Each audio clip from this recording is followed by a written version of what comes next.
Okay, our next group of arthropods are the chelicerates, and the chelicerates have two major subgroups within them. The first is the arachnids, and those include things like scorpions and spiders and dust mites or mites in general, and also ticks that we talked about earlier that can get onto your legs and attach and suck your blood. So those, they have 8 legs, but they also have what their namesake means. Chelicerates means claw-like mouth parts, and so these are some of the unique body characteristics of all chelicerates, both the arachnids and the horseshoe crabs.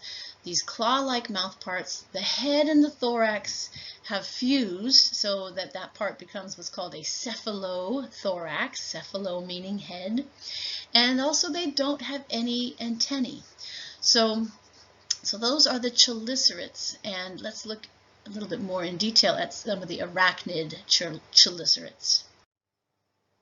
Okay, here are some members of the class Arachnida that you would find in California. This is a California common scorpion and a California red jumping spider. These guys are so cute. They do a little drumming thing, and both scorpions and spiders are really effective predators because they inject venom through bites or stingers, and the vast majority of spider bites are not all that toxic. They might be a little bit bothersome, but there are some scorpions and some spiders, of course, like the black widow that we saw in the previous slide, whose venom is really can be quite serious.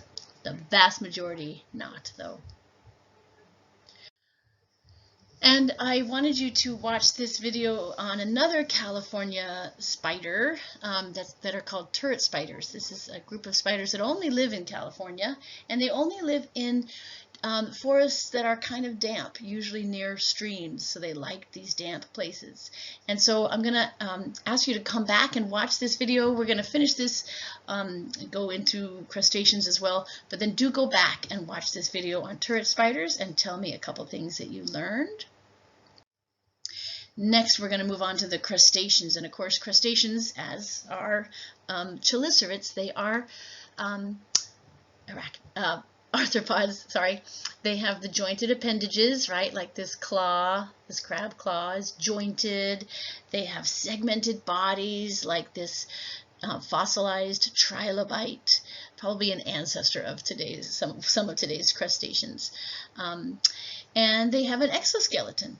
And so in a crustacean, the exoskeleton can be really heavy and thick because crustaceans are mostly aquatic. So you can get like this Japanese spider crab here that is huge, but also crustaceans can be really tiny. And so the bulk of plankton, which is defined as floating animals. Phytoplankton would be floating algae, but zooplankton, a lot of those are types of crustaceans like the krill and little fairy shrimp and those sorts of creatures.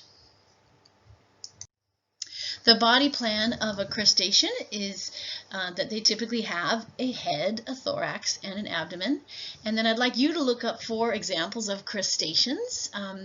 So one crustacean that's a little unusual here is a gooseneck barnacle in this image right here, the gooseneck barnacle, which is kind of hard to see the head on this one. So it is a crustacean, but maybe don't make that one your main example because it's a little confusing. Okay. How do aquatic crustaceans breathe? Well, they have gills, and gills are like feather-shaped appendages that have a lot of blood vessels that run through them, and so those they are often underneath the exoskeleton of the crustacean, but water can move past them, and so they can get fresh water, fresh oxygen, and then they can get rid of carbon dioxide through their gills. But gills only work underwater. And then what I'd like you to do next is, again, go back and watch that turret spider video, but also 3 more videos on some crustaceans. And some of these I think you'll be familiar with. Pill bugs, mantis shrimp you may have seen before in videos. And then if you've been to the beach and dug up those little sand crabs, those are called Pacific mole crabs. And so I'd like you to watch these 3 videos, and then we will answer the questions in your handout that are on pages 3 and 4, and then we'll come back and talk about the hexapods, the insects.